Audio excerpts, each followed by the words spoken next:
భక్తులందరికీ హరే కృష్ణ. ఈ జూన్ నెల 11వ తేదీ స్నాన పూర్ణిమ. ఈ స్నాన పూర్ణిమ గురించి మనం చెప్పుకుంటామండి. ఈ స్నాన పూర్ణిమని జ్యేష్ఠ పూర్ణిమ, ఇంకా దేవస్నాన పూర్ణిమ, ఇంకా ఇలా రకరకాల పేర్లతోటి పిలుస్తారు. ఈ జ్యేష్ఠ మాసం పౌర్ణమి రోజు శ్రీ జగన్నాథపురిలో జగన్నాథ స్వామి స్నానం చేస్తారు.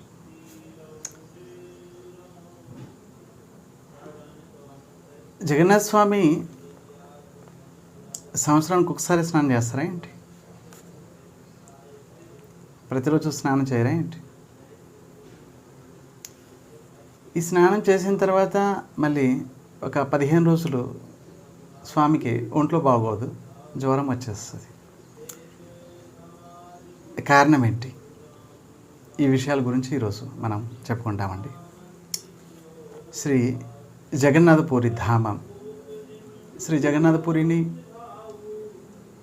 ఇంకా రకరకాల పేర్లతోటి పిలుస్తారు. శ్రీ క్షేత్రం. శ్రీ అంటే లక్ష్మి, లక్ష్మి యొక్క క్షేత్రం, అందుకే శ్రీ క్షేత్రం. శంఖ క్షేత్రం, శంఖం ఆకారంలో మొత్తం జగన్నాథపురి ఉంటుంది, అందుకే శంఖ క్షేత్రం అని అంటారు. శ్రీ క్షేత్రం, శంఖ క్షేత్రం, జగన్నాథ క్షేత్రం, నీలాచల క్షేత్రం. నీలాచల గిరి అంటే కొండపైన ఈ నీలాచల నీలమాధవుడు స్వామి నీలమాధవుడు రూపంలో వెలిసారు, అందుకే నీలాచల ధామం అని కూడా అంటారు. ఇలా రకరకాల పేర్లతోటి పిలుస్తారు. సరే, ఈ నెల 11వ తేదీ జ్యేష్ఠ పూర్ణిమ, జ్యేష్ఠ మాసంలో వచ్చే పౌర్ణమి. ఈరోజు స్వామి స్నానం చేపిస్తారు. నిజానికి ప్రతి మందిరంలో కూడా స్వామికి స్నానం చేపిస్తారు, దాన్ని అర్చన అంటారు. ప్రతిరోజు చేపిస్తారు. కానీ జగన్నాథ స్వామికి స్వయంగా జగన్నాథ స్వామి ప్రతి మందిరంలో కూడా పూజ విధి విధానంగా ఉత్సవ విగ్రహాలకే చేస్తారు. ఉత్సవ విగ్రహాలు స్నానం చేయించడం, అభిషేకం చేయించడం, ఉత్సవ విగ్రహాలని ఊరేగింపు చేయడం, ఇలా ఉత్సవ విగ్రహాలకి చేస్తారు ఆల్మోస్ట్ అన్ని మందిరాల్లో కూడా. కానీ జగన్నాథపురి ధామంలో స్వయంగా భగవంతుడు, ఇక ఉత్సవ విగ్రహాలకి స్నానం చేపించడం అంటూ కాదు, స్వయంగా భగవంతుడికే స్నానం చేపిస్తారు ఈ జ్యేష్ఠమాసం పౌర్ణమి రోజు. అందుకే దేవస్నాన పూర్ణిమ, జ్యేష్ఠ పూర్ణిమ అని కూడా అంటారు. సరే, ప్రతిరోజు కూడా జగన్నాథ మందిరంలో స్నానం చేపించరా ఏంటి? చేపిస్తారు. కానీ ఒక అద్దంలో స్వామి ప్రతిబింబం చూస్తూ స్వామికి స్నానం చేపిస్తారు ప్రతిరోజు కూడా. కానీ సంవత్సరానికి ఒకసారి, అంటే జ్యేష్ఠ మాసంలో వచ్చే పౌర్ణమి రోజు ప్రత్యక్షంగా స్వామి స్నాన మండపంకి వస్తారు. చూడండి, ప్రతిష్ఠింపబడిన విగ్రహాలు స్నానం చేయించడం, ప్రత్యేకంగా పురిధామంలో అందరూ చూస్తుండగా స్వామికి స్నానం చేపిస్తారు. జ్యేష్ఠమాసం పౌర్ణమి రోజు స్వామి జగన్నాథ స్వామి, బలదేవ స్వామి, సుభద్రామాత, సుదర్శన చక్రం, ఇలా 4 విగ్రహాలు అందరూ స్నాన మండపంకి వస్తారు. ఈ స్నాన మండపం కూడా మందిరం లోపలే ఒక పెద్ద మండపం ఉంటుందండి, అక్కడికి దాన్ని స్నాన మండపం అంటారు. ఎక్కడైతే స్వామికి స్నానం చేపిస్తారు దాన్ని స్నాన మండపం అని అంటారు. మరి ఆ రోజు నుంచి దైతాపతులు అనేవారు సేవ చేస్తారు. సేవ చేసే గ్రూపుల్ని 3గా డివైడ్ చేశారండి. జగన్నాథపురి విశేషమైన ధామం. మనము జగన్నాథ కథామృతం చెప్పుకునేటప్పుడు అన్ని విషయాలు మనము చెప్పుకుంటాము. జగన్నాథపురి ధామంలో సేవ చేసే సేవకుల్ని 3 గ్రూపులుగా డివైడ్ చేశారు. పూజా పండాలు అని అంటారు. అంటే ప్రతి నిత్యం కూడా వీరు పూజ చేస్తారు. బ్రాహ్మణులు వీరందరూ కూడా పరంపరగా వాళ్ళ నాన్నగారు ఇలా కొన్ని వేల లక్షల సంవత్సరాల నుంచి వారు పరంపరగా వంశపరపరంగా వారు సేవ చేస్తున్నారు. వీరు పూజా పండాలు అంటారు బ్రాహ్మణులు. ఇక రెండో గ్రూప్ వారు దైతాపతులు వీరు విశ్వావసుడు అనే ఒక అడవి జాతి ఆయన ఉండేవారు. ఆయనే జగన్నాథ స్వామిని నీలమాధవ రూపంలో సేవించారు. ఇక ఆయన యొక్క వంశ పరంపర నుండి వచ్చే వారందరూ కూడా దైతాపతులు. వారు స్నాన పూర్ణిమ రోజు నుంచి సేవ చేయడం మొదలు పెడతారు. ఎప్పటి వరకు? ఈ రథయాత్ర ఈ 15 రోజులు జ్వరం వచ్చినప్పుడు ఈ 15 రోజులు కూడా వారే సేవిస్తారు. తర్వాత రథం మీద స్వామి కూర్చున్న తర్వాత 9 రోజుల కోసం వస్తారు గుండిచా మందిరము. 9 రోజులు సేవ అయిపోయిన తర్వాత మళ్ళీ రిటర్న్ వెళ్ళిపోతారు. వెళ్ళిపోయిన తర్వాత రోజు ఏకాదశి రోజు బంగారు వేషం వేస్తారు స్వామికి. సునావేషం అని అంటారు. ఆ బంగారు వేషం అయిపోయిన తర్వాత స్వామి లోపలికి వెళ్ళేంత వరకు కూడా ఈ దైతాపతులు వీరు సేవ చేస్తారు. ఇక మూడో గ్రూప్ వారు స్వారులు అని అంటారు. స్వారులు అంటే వీరందరూ కూడా ఈ పరంపరలోనే వస్తున్నారండి. వీరందరూ వంట చేసేవారు అన్నమాట.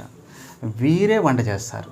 నిజానికి లక్ష్మీదేవి యొక్క సేవకులు వీరందరూ కూడా.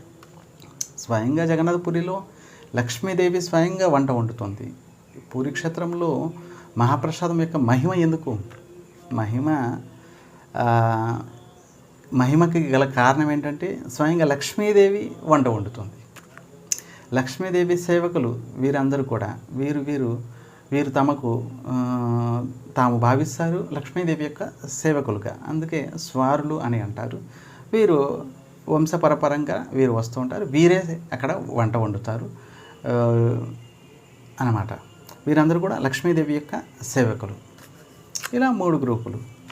సరే, మనం స్నాన పూర్ణిమ గురించి మనం మాట్లాడుకుంటున్నాం.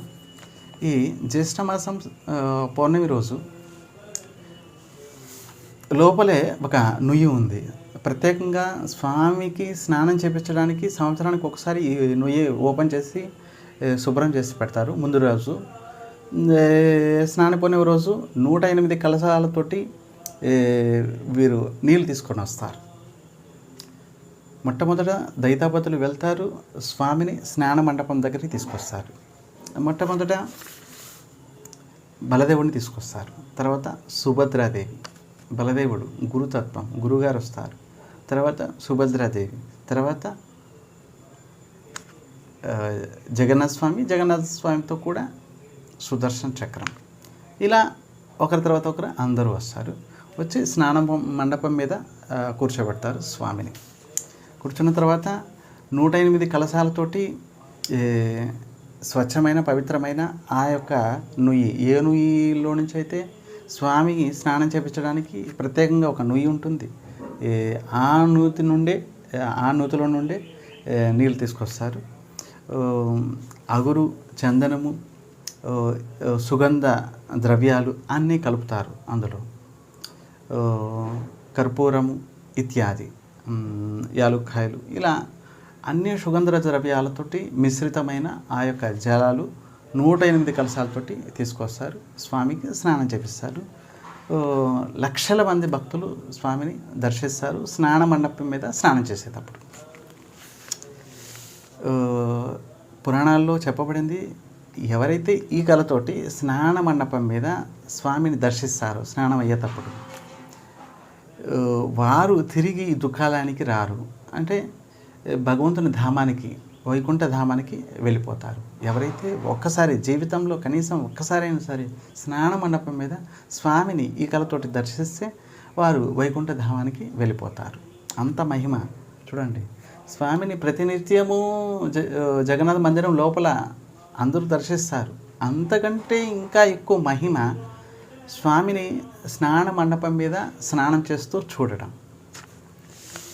నిజానికి జగన్నాథ స్వామి జగత్ అంతటికి కూడా స్వామి. ఆయన స్నాన మండపం మీద వస్తారు సంవత్సరానికి ఒక్కసారి. వారు సేవకులందరూ స్నానం చేపిస్తారు, లక్షల మంది స్వామిని దర్శిస్తారు. ఈ విధంగా దర్శించడం వల్ల వైకుంఠధామానికి వెళ్తారు, తిరిగి ఈ దుఃఖాలయానికి రారు అని పురాణాల్లో స్పష్టంగా రాయబడి ఉంది. కనుక ఎంతో భాగ్యవంతులే ఈ స్నాన మండపం మీద స్వామిని దర్శించగలరు. ఇలా స్వామిని దర్శించిన తర్వాత ఆ రోజు సాయంత్రమే స్వామికి గణపతి వేషం వేస్తారు. స్వామికి ఏనుగు ముఖం, ఏనుగుల చెవులుంటాయి, ఏనుగుల తొండం ఉంటుంది. ఆయన ముఖం అంతా కూడా ఏనుగు ముఖంలాగా ఉంటుంది. ఆయన ముఖం, జగన్నాథ స్వామి ముఖం, బలదేవు ముఖం, సుభద్రామాత, అందరి ముఖాలు, ముగ్గురు ముఖాలు కూడా. సరే, గణపతి ముఖంలో ఎందుకు కనిపిస్తున్నారు? పూర్వము ఒక వినాయకుడు భక్తుడు ఉండేవారు. ఆయనే గణపతి భట్ట. ఒక కర్ణాటకలో ఒక ఊరు ఉండేదండి, కనియారి అనే ఒక ఊరుండేది కర్ణాటక స్టేట్లో. ఆయన బ్రహ్మపురాణం ఒకసారి చదువుతున్నప్పుడు చూశారు, పరబ్రహ్మము ఈ కలియుగంలో జగన్నాథపురిలో ఉంటున్నారు. ఆయన్ని ఒకసారి దర్శిస్తే మళ్ళీ తిరిగి దుఃఖాలయానికి రారు, వైకుంఠధామానికి వెళ్ళిపోతారు, మోక్షాన్ని పొందుతారు అని బ్రహ్మపురాణంలో రాసి ఉంది. ఆయన చదివారు. ఆయన అనుకుంటున్నారు, సరే బ్రహ్మపురాణంలో రాసి ఉందంటే మరి శాస్త్రంలో చెప్పింది నిజమే. పరబ్రహ్మము ఈ కలియుగంలో జగన్నాథపురి ధామంలో ఉన్నారు. ఈ కళతోటి ఒక్కసారి దర్శించినా కూడా మోక్షాన్ని పొందొచ్చు, భగవంతుని వైకుంఠానికి వెళ్ళిపోవచ్చు, మళ్ళీ తిరిగి ఈ దుఃఖాలయానికి రావాల్సిన అవసరం లేదు, ఒక్కసారి దర్శించిన చాలు అని రాసి ఉంది. సరే ఆయన అనుకున్నారు, ఈ గణపతి భట్టుడు ఏదో విధంగా నేను జగన్నాథపురి వెళ్తాను, అక్కడ స్వామిని దర్శిస్తాను అని అనుకున్నారు. సరే, ఆయన బయలుదేరారు. అక్కడి నుంచి కర్ణాటక స్టేటు కనియార అనే చిన్న గ్రామం నుంచి అక్కడి నుంచి కాలినడకన బయలుదేరారు జగన్నాథపురికి.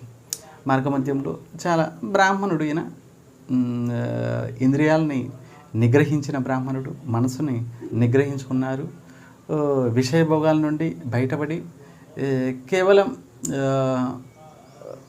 నిజానికి ఈయనకి ఇష్టదేవత గణేశుడు, వినాయకుడు, అందుకే ఈయన పేరు గణపతి భట్ట అనే పేరు వచ్చేసింది. సరే, వినాయకుడు యొక్క భక్తుడు. సరే, ఎప్పుడైతే బ్రహ్మపురాణంలో పరబ్రహ్మము జగన్నాథపురిలో ఉన్నారని రాయడం చదివారో, ఎప్పుడైతే విన్నారో, ఇక జగన్నాథపురికి వెళ్ళి నేను పరబ్రహ్మను దర్శిస్తాను అని అనుకున్నారు. కాలినడక మీద నడుస్తూ వచ్చారు. మార్గమధ్యంలో ఎన్నో ఆటంకాలు వచ్చాయి ఆయనకి. భిక్షాటం చేసి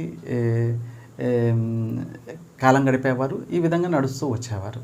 ఒక్కోసారి ఏం దొరక్కపోయినా కూడా పండ్లు పలహారాలు తీసుకొని, లేకపోతే మంచినీళ్ళు తీసుకొని అయినా సరే ఈ విధంగా ప్రయాణం ఆరంభించారు. ఎప్పుడైతే జగన్నాథపురి పొలిమేర్లకు వచ్చారో, అక్కడ ఉన్న ప్రాంతాన్ని అఠర్నల అని అంటారు. 18 కాలువలు కలిగిన ఒక బ్రిడ్జి వస్తుందన్నమాట. దీన్నే అఠర్నల అని అంటారు. అఠర అంటే 18, నల అంటే కాలువలు. 18 కాలువలతో కలిపిన ఒక బ్రిడ్జి. జగన్నాథపురి ఎంట్రన్స్కి వెళ్ళే ముందుగా ఇది వస్తుందన్నమాట. అక్కడికి వచ్చారు. అక్కడికి వచ్చి కూర్చున్నారు. తన ఇష్టదేవత అయిన గణేశుడిని ధ్యానిస్తున్నారు. ఆ సమయంలో జగన్నాథుని దర్శిస్తూ చాలామంది భక్తులు రిటర్న్ వస్తున్నారు. జగన్నాథ ప్రసాదము, అన్నము, పప్పు, అన్ని రకాల కూరలు, రకరకాల పిండి వంటలు కలిగిన జగన్నాథ ప్రసాదం చేతిలో పట్టుకొని స్వామిని దర్శించి రిటర్న్ వస్తున్నారు. అప్పుడు ఈయన వాళ్ళని అడిగారన్నమాట, అయ్యా మీరు ఎక్కడి నుంచి వస్తున్నారేంటి? మేము జగన్నాథపురి వెళ్ళాము, లోపల స్వామిని దర్శించి మేము స్వామి ప్రసాదం తీసుకొని మేము బయటకు వస్తున్నాం అని అన్నారు. ఈయన అనుకుంటున్నారు, సరే బ్రహ్మపురాణంలో రాసుంది, ఒక్కసారి ఈ పరబ్రహ్మని దర్శిస్తే వారు మళ్ళీ తిరిగి ఈ దుఃఖాలయానికి రారు, వెంటనే తత్కాలమే మోక్షాన్ని పొందుతారు అని చెప్పబడింది కదా. మరి వీరందరూ కూడా స్వామిని దర్శించి మళ్ళీ రిటర్న్ వస్తున్నారంటే వీళ్ళు మోక్షం పొందలేదేంటి అని అనుకున్నారు. సరే మరి నేను దర్శించి నేను మోక్షం పొందగలనా ఏంటి? వీరందరూ ఇంతమంది స్వామిని దర్శించారు, దర్శించి కూడా ఇంకా మోక్షాన్ని పొందలేదు, మళ్ళీ తిరిగి ఇంటికి వెళ్ళిపోతున్నారు. అంటే బ్రహ్మపురాణంలో ఏమన్నా బ్రహ్మపురాణంలో రాసుందంటే మరి నిజం కాదా? ఎందుకని? పోనీ పరబ్రహ్మ ఇక్కడ లేరా ఏంటి? పరబ్రహ్మ ఉండకపోవచ్చు. అందుకే వీరందరూ దర్శించి కూడా వీరు మోక్షాన్ని పొందలేరు, మళ్ళీ తిరిగి ఇంటికి వెళ్తున్నారు అని అనుకున్నారు. ఈయనకి రకరకాల సందేహాలు వచ్చాయి మనసులో. సరే, బ్రహ్మపురాణం రాసుంది పరబ్రహ్మ ఇక్కడ ఉన్నారు, దర్శిస్తే మోక్షాన్ని పొందుతారని. కానీ వీరందరూ దర్శించి కూడా మోక్షాన్ని పొందలేదు.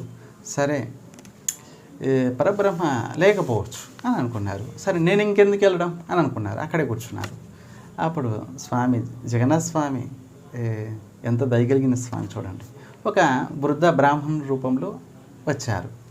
వచ్చి అడిగారు, అయ్యా ఏంటి మీరు ఇక్కడ కూర్చున్నారు, ఏదో సందేహం ఉన్నట్టుంది, ఎక్కడి నుంచి వచ్చారు ఏంటి అని అడిగారు. అప్పుడు ఈయన చెప్పుకొచ్చారు, ఆయన నా పేరు గణపతి భట్ట, నేను గణేశుని యొక్క భక్తుడిని, కర్ణాటక స్టేట్ నుంచి నడుచుకుంటూ వచ్చాను.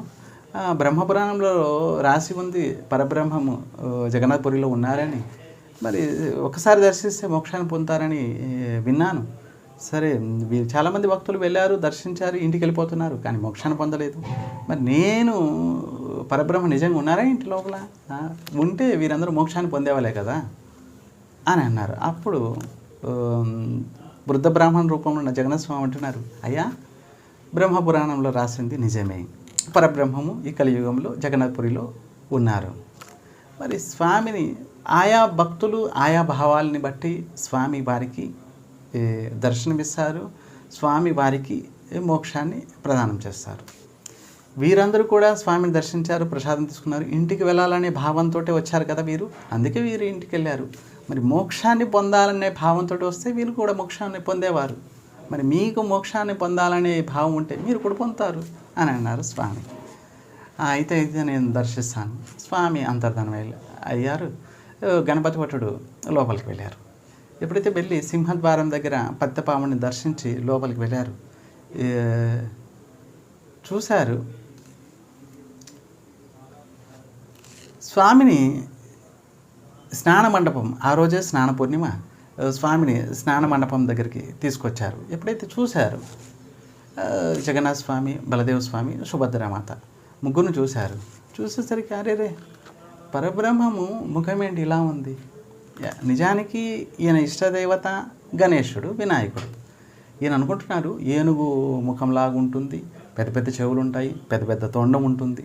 ఇలా అనుకొని భావిస్తూ ఈయన వచ్చారు. ఈయన ఇష్టదేవత గణేశుడు, వినాయకుడు కనుక వినాయకుడే పరబ్రహ్మము. ఆయనే ఈ నీలాచలధామంలో ఉంటారు, ఈ జగన్నాథపురిలో. కనుక ఆయన దర్శిస్తే నేను మోక్షాన్ని పొందవచ్చు అనే భావంతో వచ్చారు. ఎప్పుడైతే స్వామిని చూసేసరికి అరే ఈయనకి పెద్ద పెద్ద చెవులు లేవు, పెద్ద తొండం లేదు, ఏనుగు ముఖం లేదు, మరి ఈయనేంటి పరబ్రహ్మ అని చెప్పి అక్కడ ప్రణామం కూడా చేయకుండా ఈ గణపతి భట్టుడు రిటర్న్ వెళ్ళిపోవడానికి నిర్ణయించుకొని పూరి బయటకు వచ్చేసారు. జగన్నాథపురి బయటికి వచ్చేసారు. జగన్నాథ స్వామి అంతర్యామి అన్నీ తెలుసు ఆయనకి. అక్కడ కూర్చొని గణపతి భట్టుడు ఆలోచిస్తున్నాడు, అయ్యో అనవసరంగా నేను అక్కడి నుంచి కర్ణాటక నుంచి నడుచుకుంటూ వచ్చాను. పరబ్రహ్మము నేను అనుకున్నాను వినాయకుడు ముఖం లాంటి ముఖం ఉంటుంది, పెద్ద పెద్ద చెవులు ఉంటాయి, తోండం ఉంటుంది, ఏనుగు ముఖం లాంటి ముఖం ఉంటుంది, ఒకసారి దర్శిస్తే మోక్షాన్ని పొందొచ్చు అని అనుకున్నాను. కానీ నిజానికి ఇక్కడ పరబ్రహ్మం లేదు అని అనుకున్నారు. స్వామి ఒక వృద్ధ బ్రాహ్మణ రూపంలో మళ్ళీ వచ్చారు. అయ్యా ఏంటి మళ్ళీ ఇక్కడ ఉన్నారు, ఏడుస్తున్నారేంటి? అప్పుడు ఆయన అన్నారు, చెప్పుకొచ్చారు, అయ్యా నేను పరబ్రహ్మను దర్శించాను కానీ ఏనుగు ముఖం లేదు. అప్పుడు వృద్ధ బ్రాహ్మణుడు జగన్నాథుడు వృద్ధ బ్రాహ్మణ రూపంలో ఆయనతో అన్నారు, అయ్యా మీరు సరిగ్గా చూడలేదు, సరిగ్గా దర్శనం చేయలేదు. నిజానికి మీరు అనుకున్నట్లే ఏనుగు ముఖం, పెద్ద పెద్ద తొండము, పెద్ద పెద్ద చెవులు, ఏనుగు ముఖంతో ఉన్నారు స్వామి. మీరు వెళ్ళి దర్శించండి, సరిగా ఒకసారి దర్శించండి, వెళ్ళండి. మరి ఒకసారి దర్శిస్తే నేను మోక్షాన్ని పొందగలనా ఏంటి? తప్పకుండా పొందగలరు అని అంటారు. అప్పుడు గణపతుడు మళ్ళీ వెళ్తాడనమాట. వెళ్ళి ఈసారి స్నానం అయిపోయింది. స్వామి ఈయన కళ్ళకి ఎలా కనిపిస్తున్నారు? పెద్ద ఏనుగు ముఖము, పెద్ద తొండము, పెద్ద పెద్ద చెవులతోటి ఈయన ఏ భావంతో అయితే దర్శించాలనుకున్నారో అదే భావంతో స్వామి దర్శనమిచ్చారు. అప్పుడు ఈ భావం ఈయనే పరబ్రహ్మం అని అన్నారు, ప్రణామం చేశారు. మరి తత్క్షణమే ఈయన్ని స్వామిని దర్శించగానే మోక్షాన్ని పొందారు. జగన్నాథ స్వామి క్షమాపణ అడిగారు, స్వామి మరి ఇంత దయగలిగిన స్వామి, నేను గణేశుడిని ఇష్టదేవతగా పూజించేవాడిని, మరి పరబ్రహ్మము ఎప్పుడు కూడా ఏనుగు ముఖంతో ఏనుగు ముఖంతో ఉంటారు అని అనుకున్నాను. మరి మీరు స్వామి, జగత్తంతటి కూడా స్వామి మీరు, మరి నా భావంతో మీరు దర్శనం ఇచ్చారు కనుక ఒక చిన్న వరం స్వామి, ఇక ప్రతి సంవత్సరము ఈ స్నాన మండపం మీద స్నానం అయిపోయిన తర్వాత ఈ ఏనుగు ముఖంతో మీరు భక్తులకి దర్శనం ఇవ్వండి అని కోరారు. తక్షణమే ఆ గణపతి భట్టుడు అందరూ చూస్తుండగానే ఆయన యొక్క ఆత్మ స్వామిలో కలిసిపోయింది, మోక్షాన్ని పొందాడు. ఇది స్నాన పూర్ణిమ రోజు జరిగే విశేషాలు జగన్నాథపురిలో. సరే, సంవత్సరానికి చూడండి, ఒకసారి మనము బయట వర్షం వస్తుంది భయంకరంగా. వర్షం ఎప్పుడు వస్తుంది? వర్షాకాలంలో వస్తుంది. మనం ఎప్పుడు కూడా తడవగా ఒకసారి వర్షంలో తడిస్తే తర్వాత రోజు మనకు జ్వరం వచ్చేస్తుంది, జలుబు వచ్చేస్తుంది. వర్షపు నీళ్ళలో తడిచాం కాబట్టి. వర్షం ప్రతిరోజు పడే చోట్ల కూడా ఉన్నాయండి కొన్ని చోట్ల. అక్కడ వాళ్ళకి నిత్యం వర్షం పడుతూ ఉంటుంది, వాళ్ళు వెళ్తూ ఉంటారు, అన్ని పనులు చేసుకుంటారు. కానీ మనకి వర్షాకాలంలో ఎప్పుడో వర్షం వస్తుంది, మనం ఏదో బయటికి పని మీద వెళ్ళాము, పెద్ద వర్షం వచ్చేసింది, ఇక వర్షంలో తడవాల్సి వచ్చింది, తడిచాము వచ్చాము, తర్వాత రోజు మనకి జలుబు, తలనొప్పి లేకపోతే జ్వరము వచ్చేస్తుంది, ఎందుకంటే తడవక తడిచాము. అలాగే జగన్నాథ స్వామి సంవత్సరానికి ఒక్కసారి స్నానం చేస్తారు కాబట్టి ఆయన ఇంతగా స్నానం చేస్తారు, 108 కలశాలతోటి స్నానం చేస్తారు. మరి ఇంతగా స్నానం చేస్తారు, సంవత్సరానికి ఒక్కసారి కదా, ఇంత స్నానం చేసేసరికి ఇక తర్వాత రోజు నుంచి జ్వరం వచ్చేస్తుంది స్వామి. సరే శాస్త్రాలు ఏం చెప్పబడింది? జ్వరానికి నిజానికి స్వామికి నిజంగా జ్వరం వస్తుంది ఏంటి? మరి భవరోగాల్ని పోగొట్టే స్వామికి జ్వరం వస్తుంది ఏంటి? 15 రోజులు ఒంట్లో బాగుండదు స్వామికి. రకరకాల ఈ దైతాపతులు అని చెప్పుకున్నాం కదండి, వారే సేవిస్తారు స్వామిని. రకరకాల వనమూలికలు, రకరకాల ఔషధాలతోటి స్వామికి నిత్యం సేవిస్తారు. స్వామి యొక్క శ్రీ అంగాలని నిత్యం మర్దన చేస్తారు, బాగా మాలిష్ చేస్తారు. ఈ విధంగా స్వామిని 15 రోజుల వరకు కూడా వారే సేవిస్తారు జ్వరం తగ్గేదాకా. జ్వరం తగ్గిన తర్వాత నవయవన వేషంతో స్వామి వచ్చి రథంలో కూర్చుంటారు 15 రోజుల తర్వాత. సరే, నిజంగా స్వామికి జ్వరం వస్తుందా ఏంటి? శాస్త్రంలో ఏం చెప్పబడింది? సరే, ఇంతకుముందు పూర్వకాలంలో మాధవదాసు అనే గొప్ప భక్తుడు ఉండేవారండి. ఈ మాధవదాసు సర్వం త్యాగం చేసి జగన్నాథపురి వెళ్ళిపోయారు. జగన్నాథ స్వామికి ఆత్మసమర్పణ చేసుకొని సంపూర్ణంగా స్వామి నామం చేస్తూ ఈ విధంగా కాలం గడుపుతున్నారు. ఇంత విశుద్ధమైన భక్తుడైపోయాడు. జగన్నాథ స్వామి అప్పుడప్పుడు వచ్చి దర్శనం ఇచ్చేవారు, మాట్లాడేవారు కూడా. ఒకసారి ఇలా జగన్నాథ స్వామిని దర్శించారు, ప్రసాదం తీసుకున్నారు. ఇలా కాలం గడుపుతూ ఒకసారి సముద్రం ఒడ్డుకు వచ్చేసాడు మాధవదాసు అనే భక్తుడు. వచ్చి సముద్రం ఒడ్డున స్వామి నామం చేస్తూ కూర్చున్నారు. జగన్నాథ స్వామి ఒక చిన్న పిల్లవాడి రూపంలో వచ్చేసాడు. ఎప్పుడూ వస్తుంటాడు, మాట్లాడుతూ ఉంటాడు ఈయనతోటి. చిన్న పిల్లవాడి రూపంలో వచ్చాడు. ఈయన తెలిసిపోయింది వచ్చింది జగన్నాథ స్వామి అని. ఏంటి స్వామి ఇలా వచ్చారు? అప్పుడు చిన్నపిల్లవాడి రూపంలో ఉన్న జగన్నాథ స్వామి అన్నారు, ఏం లేదు మాధవదాస్, బృందావనంలో నేను పాలు, పెరుగు, వెన్న దొంగిలించేవాడిని. ఈ విధంగా దొంగిలించడంలో చాలా ఆనందం ఉంది. ఇలా గోపికల యొక్క పాలు, పెరుగు దొంగిలిస్తూ నా భక్తులతోటి ఈ విధంగా లీల చేసేవాడిని. కానీ ఇక్కడ జగన్నాథపురికి వచ్చిన తర్వాత ఇక్కడ నుంచి ఇక దొంగతనం చేయడమే నేను మానేశాను. కానీ నాకేం మనసేం బాగాలేదు, ఇంకోసారి దొంగతనం చేస్తే బాగుంటుంది అని అన్నారు. అప్పుడు మాధవదాస్ అన్నారు, అవును, ఇక్కడ దొంగతనం చేయాలనుకుంటున్నారు, ఏం దొంగతనం చేయాలనుకుంటున్నారు ఏంటి? మన పూరి మహారాజు యొక్క తోటలో పనస చెట్లు ఉన్నాయి, బాగా మగ్గి పనస చెట్లు, ఆ యొక్క పనస పండ్లు అత్యంత గుమగుమ వాసన వస్తుంది, ఆ పనస పండ్లు రుచి చూడాలని ఉంది. అప్పుడు మాధవదాస్ అన్నారు, సరే నేను వెళ్ళి పూరి మహారాజు గారితో చెప్తాను, ఆయన బాగా పండిన మీకు ఇవ్వకుండా ఉంటారేంటి? మీకే నైవేద్యంగా పెడతారు, మీరు తీసుకోవచ్చు కదా. అప్పుడు జగన్నాథ స్వామి అన్నారు, లేదు లేదు లేదు, ఒకసారి ఆ విధంగా నైవేద్యం పెట్టి రుచి చూస్తే నాకు అంతకంటే రుచిగా లేదు, కానీ దొంగతనం చేసి రుచి చూస్తే ఇంకా చాలా రుచిగా ఉంది అని అంటారు. సరే సరే, నువ్వు ఎలాగైనా నాతోటి కూడారా, మన ఇద్దరం వెళ్ళి దొంగతనం చేద్దాం అంటారు స్వామి. మాధవదాస్ ఎంతో చెప్తారు, లేదు లేదు, దొంగతనం చేయడం మంచిది పద్ధతి కాదు, నేను మహారాజు గారికి చెప్పి నీకు నైవేద్యంగా పెట్టిస్తాను అని అంటారు. అయినా జగన్నాథ స్వామి లేదు లేదు లేదు, దొంగతనం చేద్దాం పదా అని అంటారు. అప్పుడు మాధవదాస్ అంటారు, దొంగతనం చేయడం నాకు తెలీదు అని అంటారు. జగన్నాథ స్వామి అంటారు, ఓ దొంగతనం చేయడం నీకు తెలియకపోతే నేను నేర్పిస్తాను, పద పద, నేనే దొంగతనం అన్నీ చేస్తాను, నువ్వు అక్కడ నిలబడితే చాలు అని అంటారు జగన్నాథ స్వామి. ఈ చిన్నపిల్లవాడి రూపంలో జగన్నాథ స్వామి బయలుదేరతారు, ఇద్దరు బయలుదేరతారు, మాధవదాసు జగన్నాథ స్వామి పూరి మహారాజు యొక్క తోటలో. ఎక్కడైతే పనస చెట్లు, చాలా అద్భుతమైన పనస చెట్లు, వందల వేల చెట్లు ఉన్నాయి. బాగా పండిన మగ్గిన పనస పండ్లు వేలాడుతున్నాయి, గుమగుమ వాసన వస్తుంది. వెంటనే జగన్నాథ స్వామి అన్నారు, మాధవదాస్ నువ్వు పైకి ఎక్కేసి పండ్లు కోయి అని అన్నారు. మాధవదాస్ అన్నారు, నాకు చెట్టు ఎక్కడమే తెలియదు అని అన్నారు. అప్పుడు జగన్నాథ స్వామి అన్నారు, సరే సరే, నీకు చెట్టు ఎక్కడం తెలియదు, దొంగతనం చేయడం తెలియదు, సరే నువ్వు కింద నిలబడి ఉండు, నేనే చెట్టు ఎక్కుతాను, నేనే కోస్తాను, మరి నీకు కూడా ఇస్తానులే అని అన్నారు. సరే సరే, ఆ పని ఏదో నువ్వే చెయ్య, నేను ఇక్కడ కింద నిలబడి ఉంటాను. స్వామి ఏం చేశారు, చెట్టు ఎక్కేశారు. ఎక్కేసి పనస పండు ఒకటి కోసి రుచి చూశారు. చాలా బాగుంది, చాలా బాగుంది, ఇంత చాలా బాగుంది అని అన్నారు. కింద మాధవదాసు, అంత బాగుంటే నాకు కొద్దిగా ఇవ్వచ్చు కదా అని అన్నారు. వెంటనే జగన్నాథ స్వామి ఏం చేశారు, ఇంత పెద్ద పెద్ద పనస పండ్లు కోసి కింద పడేశారు. ఇలాగ పెద్ద శబ్దం వచ్చేటట్లు పడేసి జగన్నాథ స్వామి అంతర్ధానం అయిపోయారు.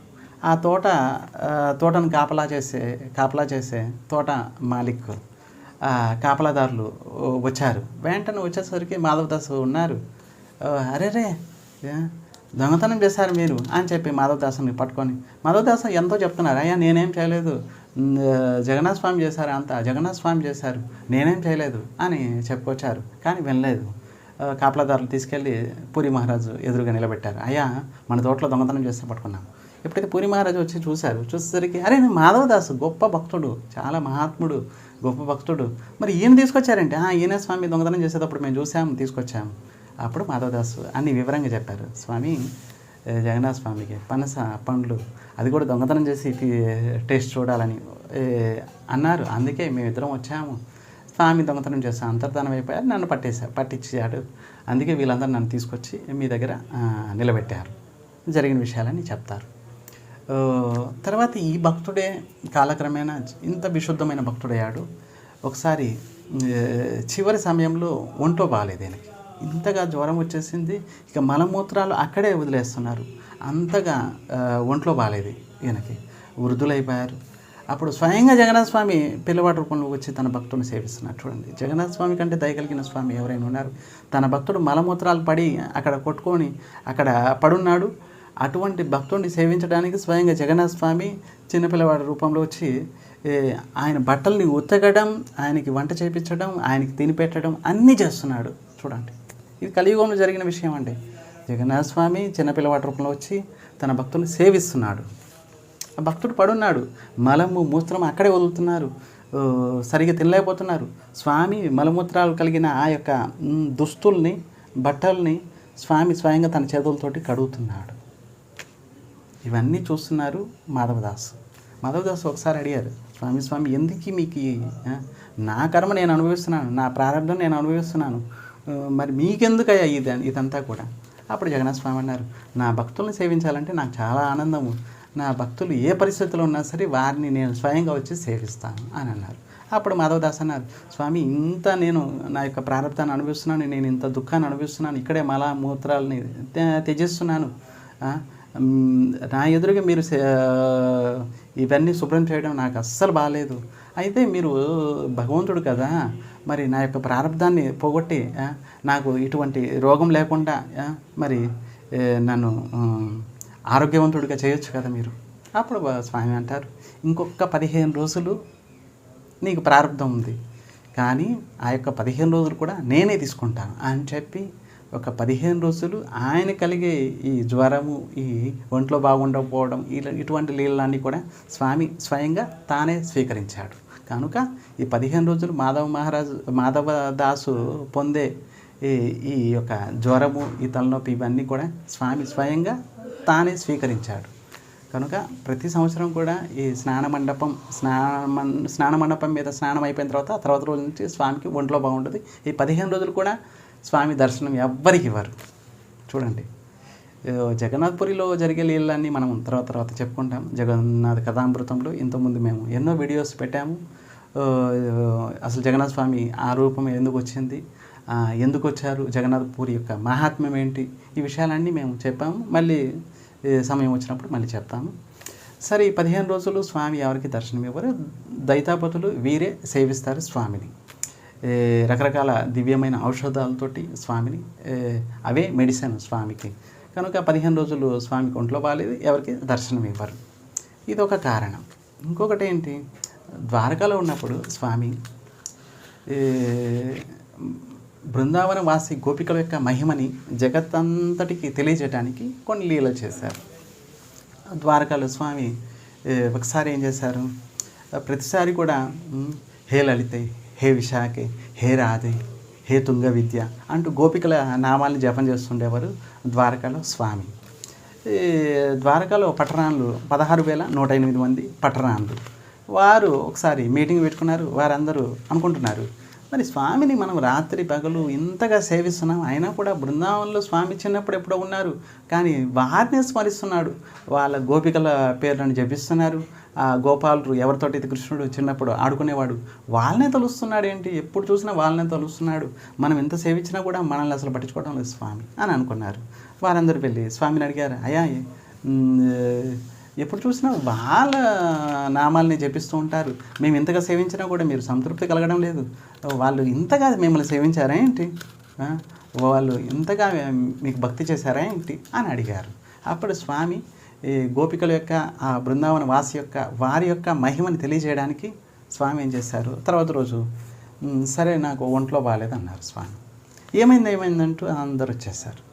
ఏమైంది స్వామి, నాకు జ్వరం వచ్చేసింది, తలనొప్పి వచ్చేసింది, తల విపరీతంగా నొప్పి వచ్చేస్తుంది, నాకు ఏదైనా ఔషధం ఇవ్వండి అని అన్నారు.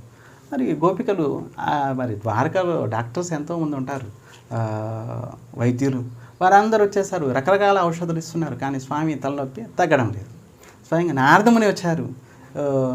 వారు ద్వారకా పట్టణాలు వాళ్ళు అడిగారు, స్వామి కృష్ణుడికి తలనొప్పి వచ్చేసింది, ఎన్ని రకాల ఔషధాలు ఇచ్చినా కూడా, ఎన్ని రకాల మెడిసిన్లు ఇచ్చినా కూడా తగ్గడం లేదు. అప్పుడు నారదముని వెళ్ళారు, స్వామి ఏంటి లీలలు, మీకు తలనొప్పి రావడం ఏంటి అని అడిగారు. అప్పుడు సరే మీకు తలనొప్పి వచ్చింది స్వామి, మేము నమ్ముతున్నాము, సరే మెడిసిన్ ఏంటో మీకే తెలుస్తుంది కదా, మీరు భగవంతుడు కదా, మీకు తెలియని మెడిసిన్ ఏంటి, సో మెడిసిన్ చెప్పండి నేను తీసుకొస్తాను అని అన్నారు నారదముని. అప్పుడు స్వామి అన్నారు, ఒక శుద్ధ భక్తుడి యొక్క పాద ధూళి, ఈ ధూళి తీసుకొచ్చి నా మస్తకం మీద ఇలా పూసేస్తే నా జ్వరము, నా తలనొప్పి అన్నీ తగ్గిపోతాయి అని అన్నారు. వెంటనే నారదముని, ఓ ఇదెంత పని, నేను వెంటనే తీసుకొస్తాను అని చెప్పి నారదముని వెళ్ళారు. ఆ యొక్క పట్టణాలు వాళ్ళంతా వాళ్ళని అడిగారు, మీరు మీ పాద ధూళి ఇవ్వండి స్వామికి, తలనొప్పి వచ్చింది కదా, మస్తకం మీద ఇలా రాయగానే తలనొప్పి తగ్గిపోతుంది. పట్టణాల్లో అన్నారు, మేము శుద్ధ భక్తులం కాదు అని అన్నారు. సరే నేను వెంటనే తీసుకొస్తానని చెప్పి నారదముని బయలుదేరి మొట్టమొదట స్వర్గలోకము ఇంద్రుడిని అడిగారు. ఇంద్రుడు అన్నారు, నేను శుద్ధ భక్తుడిని కాదు, బ్రహ్మ శుద్ధ భక్తుడు. బ్రహ్మ దగ్గరికి వెళ్ళారు. బ్రహ్మ అన్నారు, నేను శుద్ధ భక్తుడిని కాదు, శివుడు శుద్ధ భక్తుడు. శివుడి దగ్గరికి వెళ్ళారు, నేను శుద్ధ భక్తుడిని కాదు, శుద్ధ భక్తుడు అయితే నా దగ్గర ఉండేవారు కదా, మరి పాండవులు శుద్ధ భక్తులు, నిజానికి వాళ్ళ దగ్గరే నిత్యం ఉంటున్నారు, కనుక పాండవుల దగ్గరికి వెళ్ళండి, వాళ్ళే శుద్ధ భక్తులు. పాండవులను అడిగారు, మేము శుద్ధ భక్తులం కాదు. ప్రహ్లాదుడు శుద్ధ భక్తుడు, ఇలా హనుమంతుడు శుద్ధ భక్తుడు, ఇలా అడుగుతూ చివరికి ద్వారక వచ్చారు. ద్వారక వెళ్ళారు, పట్టణాలను అడిగారు, అందరిని అడిగారు. అప్పుడు భగవంతుడు అన్నారు, మరి బృందావనం వెళ్ళలేదు మీరు. అప్పుడు నారదముని మళ్ళీ బృందావనం వెళ్ళారు. బృందావనం వెళ్ళి గోపికలను అడిగారు, ఆ, క- గోపికలు అడిగారు నారదముని, కృష్ణుడు ఎలా ఉన్నారు ఏంటి? కృష్ణుడు తలనొప్పి వచ్చేసింది, మరి మెడిసిన్ ఏంటి? శుద్ధ భక్తుల యొక్క పాదధూళి మస్తకం మీద ఇలా రాసేస్తే తలనొప్పి తగ్గిపోతుంది అని అంటారు. అప్పుడు గోపికలు వెంటనే మా ధూళి తీసుకోండి, మాది ధూళి తీసుకోండి అందరూ ముందుకు వచ్చేసారు. అప్పుడు నారదముని అన్నారు, మీకేమైనా పిచ్చాయంటి? అనంతకోటి బ్రహ్మాండాల స్వామి ఆయన మస్తకం మీద మీ పాదధూళి పెట్టడానికి మీరు రెడీ అయిపోతున్నారేంటి అని అన్నారు. అప్పుడు గోపికలు అన్నారు, కృష్ణుడికి తలనొప్పి జ్వరం తగ్గిపోవాలంటే శుద్ధ భక్తుల యొక్క పాదధూళి, సరే మా ధూళి తీసుకెళ్ళిపోండి, కృష్ణుడి జ్వరం తలనొప్పి తగ్గితే చాలు, ఆయన సంతృప్తి అయితే, ఆయన ఆరోగ్యంగా ఉంటే చాలు, మరి మీ పరిస్థితి ఏంటి? మీరు నరకం వెళ్తారు, మీ పాదధూళి ఇస్తున్నారు, మీరు నరకం వెళ్తారు. అప్పుడు గోపికలు అన్నారు, మేము నరకం వెళ్ళినా పర్వాలేదు, మేము నరకం వెళ్ళినా పర్వాలేదు, కానీ కృష్ణుడు ఆరోగ్యంగా ఉంటే చాలు, కృష్ణుడు ఆనందంగా ఉంటే చాలు. చూడండి, శుద్ధ భక్తుల యొక్క విచారం, వారు విచారించే తీరు అలా ఉంటుందన్నమాట. గోపికలందరూ అన్నారు, మా ధూళి తీసుకోండి, మా ధూళి తీసుకోండి, ఎంత కావాలంటే అంత తీసుకోండి, కానీ కృష్ణుడు ఆరోగ్యంగా బాగుంటే చాలు, మేము నరకం వెళ్ళినా పర్వాలేదు అని అన్నారు. అప్పుడు పాదధూళి తీసుకెళ్ళారు.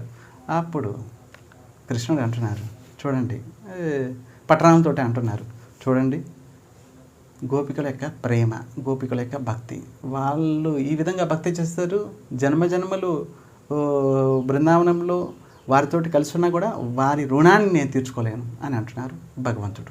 ఇలా 15 రోజులు స్వామికి ఒంట్లో బాగాలేదు ద్వారకాలో. గోపికల యొక్క మహిమని జగత్తుకు తెలియజేయడానికి ఇలా లీల చేశారు. కనుక ఈ 15 రోజులు స్వామి కాస్త ఒంట్లో బాగాలేదని లీలలు చేస్తారు. భక్తులు దర్శనం ఇవ్వరు, తర్వాత వచ్చేస్తారు, రథం మీద కూర్చుంటారు. సరే, జూన్ 7వ తేదీ స్నాన పూర్ణిమ. ఇక జూను 26వ తేదీ గుండిచా మార్జనం. స్వామి మెయిన్ మందిరం నుంచి, అంటే మెయిన్ మందిరం అంటే శ్రీ మందిరం, జగన్నాథ మందిరం, ఇక్కడ నుంచి గుండిచా మందిరం, ఎక్కడికైతే ఇంద్రదునుడి యొక్క భార్య పేరు గుండిచ, ఆవిడ పేరు మీద ఒక మందిరం ఉంది, దాన్ని గుండిచా మందిరం అంటారు. అక్కడికి వస్తారు, 9 రోజులు ఉంటారు రథం మీద, మళ్ళీ 9 రోజుల తర్వాత మళ్ళీ రిటర్న్ వెళ్తారు. సో జూన్ 26వ తేదీ ఈ గుండిచా మందిరాన్ని మార్జన చేస్తారు, శుభ్రం చేస్తారు. ఎందుకంటే స్వామి రథం మీద వస్తారు కాబట్టి మార్జన చేస్తారు. ఈ మార్జనం అంటే మన హృదయాన్ని మార్జన చేయడం, నామకీర్తన ద్వారా భగవంతుని కథ శ్రవణం చేయడం ద్వారా ఈ విధంగా మార్జన చేస్తే భగవంతుడు వస్తారు. అలాగే గుండిచా మందిరాన్ని మార్జనం చేయడం ద్వారా స్వయంగా భగవంతుడు వస్తారు, వచ్చి 9 రోజులు ఉంటారు. మహిమ అపారము. ఈ గుండిచా మందిరాన్ని బృందావనం అంటారు. ఈ స్వామి ఉండే జగన్నాథ మందిరాన్ని ద్వారకా అని అంటారు. ఇక్కడ 9 రోజులు ఉండి మళ్ళీ రిటర్న్ మళ్ళీ వెళ్ళిపోతారు. సో ఈ 15 రోజులు స్వామికి బాగుండదు. శ్రీ చైతన్య మహాప్రభు వారు అద్భుతంగా లీల చేశారు జగన్నాథ పూరిలో. సన్యాసం తీసుకున్న తర్వాత జగన్నాథపురిలోనే ఉన్నారు స్వామి. ఈ స్వామిని దర్శించేవారు చైతన్య మహాప్రభు ప్రతిరోజు కూడా ఈ 15 రోజులు ఇంకా దర్శనం ఇవ్వరు. శ్రీ చైతన్య మహాప్రభుల వారు స్వామి యొక్క విరహంలో ఇక అక్కడ నుంచి వెళ్ళి ఆ పక్కనే 15 కిలోమీటర్ల దూరంలో అలర్నాథ అనే ఒక గుడి ఉంది, చతుర్భుజ రూపంలో నారాయణుడు ఉన్నారు, ఆయన్ని దర్శించేవారు. అక్కడే చైతన్య మహాప్రభుల వారి యొక్క విరహంతో ఎప్పుడైతే సాష్టాంగ దండ ప్రణామం చేశారో ఆయన యొక్క చేతులు, కాళ్ళు, ముఖం అంతా కూడా ఆ యొక్క రాతి మీద పడాయి అన్నమాట. ఈ విధంగా స్వామి యొక్క చిహ్నాలన్నీ కూడా కనిపిస్తున్నాయి. స్వామి యొక్క విరహంలో 15 రోజులు స్వామి దర్శనం ఇవ్వరు. అలర్నాథుని దర్శించి ఆ యొక్క విరహ తాపాన్ని తగ్గించుకుంటారు చైతన్య మహాప్రభు వారు. ఇలా స్నాన పూర్ణిమ గురించి, స్నానం ఎందుకు చేపిస్తారు, ఎలా చేపిస్తారు, 15 రోజులు స్వామికి ఎందుకు ఒంట్లో బాగాలేదు, ఈ విషయాలకు అన్నిటి గురించి మనం చెప్పుకున్నాం. ఇక ముందు జగన్నాథ స్వామికి ఆ రూపం ఎలా వచ్చింది, ఎందుకు వచ్చింది, పూరి క్షేత్రం యొక్క మహిమ గురించి, అలాగే మహాప్రసాదం యొక్క మహిమ గురించి, జగన్నాథ భక్తుల గురించి, అందరి గురించి మనం ముందు మనం అందరం చెప్పుకుంటాం. హరే కృష్ణ. భక్తులందరికీ ధన్యవాదాలు.